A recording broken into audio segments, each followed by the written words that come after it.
Ndiye Mr. Dorcas, Mr. Wamioro. Ulisema siku ile Rais William ataenda Amerikani. Ule kibaraka wako seneta mwingine pale akasema Sudi aende Amerikani. Wewe unaona alikuwa Amerikani. Juzi William Ruto amekuwa Amerikani. Ulienda ukaongea maneno mingi ya uongo. Wewe muongo Mr. Dorcas. Rais ameenda Amerika na amekaribishwa.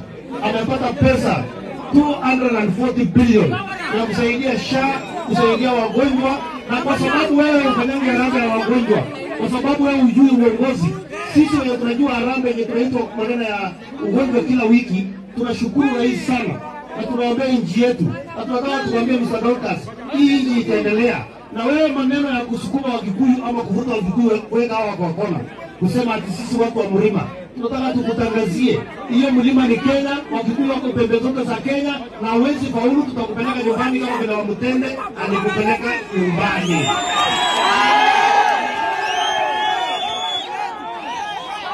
Mr. Dorcas, nataka usikie vizuri. Tulisimama na wewe. Ulikuwa half term deputy president. Naona unashambulia deputy president wetu. Na alikuambia atakunyorosha, na alikunyorosha. Na tutakunyorosha tena, na tutakunyorosha tena, na tena.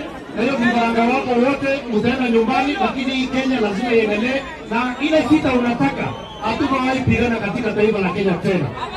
Tunaelewana? Amina mwagi Mr. Dorcas. Asante Mr. Dorcas.